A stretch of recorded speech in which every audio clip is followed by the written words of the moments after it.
এই যে আমরা পোলাও করছি, চালটা ধুয়ে রেখেছি, শর্টকাট পোলাও। এই যে এখানে মাছের পোস্ত দিয়ে মাছ করেছি, তা সবজিগুলো আলাদা রেখেছি। আচ্ছা, এখানে চিচিঙে পোস্ত। আচ্ছা, এটা হচ্ছে পনিরের তরকারি। আচ্ছা, এটা হচ্ছে মুসুর ডাল, এটা মুসুর ডাল। এটা হচ্ছে ঢ্যাঁড়সের তরকারি, ঢ্যাঁড়স দিয়ে আলু দিয়ে সর্ষে বাটা দিয়ে তরকারি। এটা হচ্ছে আমের চাটনি। এই পোলাওটা দেখুন কি করে বানাচ্ছি, রেসিপিটা শর্টকাট পোলাও। প্রথমে একটু আমি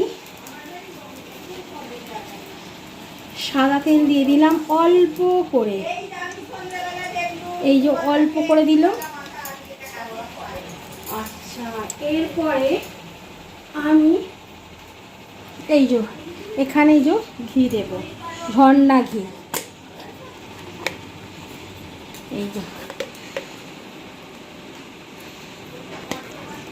ঘিটা যেহেতু ফ্রিজে রেখে দিয়েছিলাম সেহেতু জমে গেছে। এই যে ঘি দিলাম, গরমকাল তাই বেশি দেব না, পরে লাস্টে আবার নামাবার সময় দেব। আচ্ছা, এই যে তেজপাতাটা, এই যে তেজপাতা দিয়ে দিলাম। এখানে রয়েছে জয়িত্রী।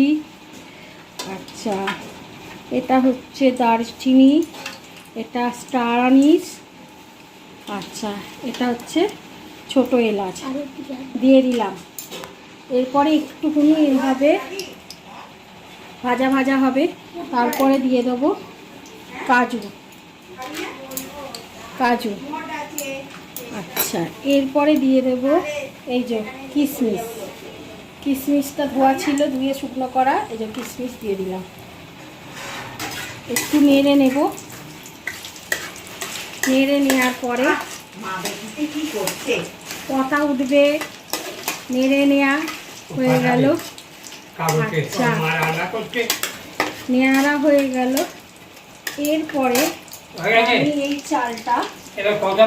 চালটা দিয়ে দেবো, ধোয়া চালটা।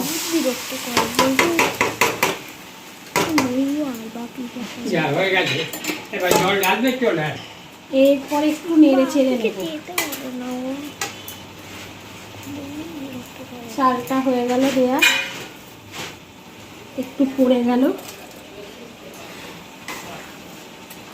চালটা দেওয়া হয়ে গেল। এবারে দেখুন যে যতটা চাল দিয়েছি তত তার ডবল জল দেব। এই যে যা চাল দিয়েছি তার ডবল জল। এই যে আমি আন্দাজ করে দিয়ে দিলাম, কিন্তু আপনারা যে বাটির মাপ করে চালটা নেবেন তার ডবল জল দেবেন।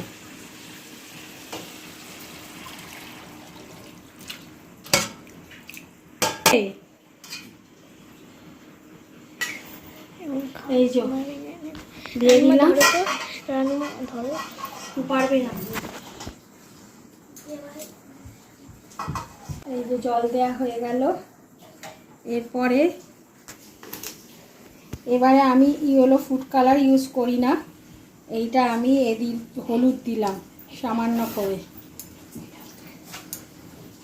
করে হলুদ দিলাম।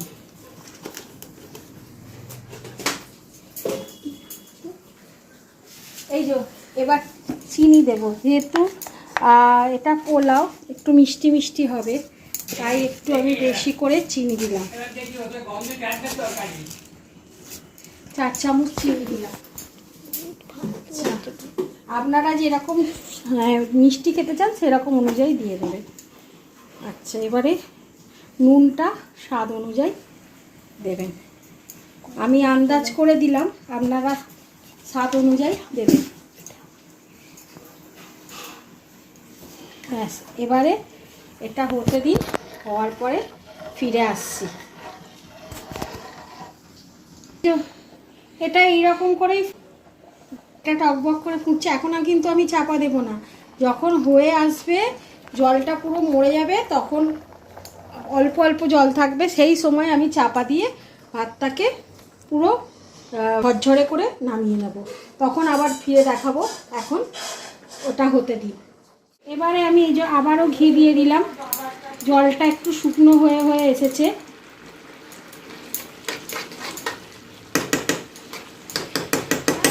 এরপরে আমি এটাকে নেড়ে চেড়ে দেবো, দিয়ে আর এটা চাপা দিয়ে দেবো দমেতে। ব্যাস, দিয়ে গ্যাসটা কমিয়ে দেবো। এবার দমেই হবে, তারপরে আবার যখন হয়ে আসবে তখন আপনাদের এই যে দেখুন, এইবার একটু নেড়ে নেড়ে দিচ্ছি।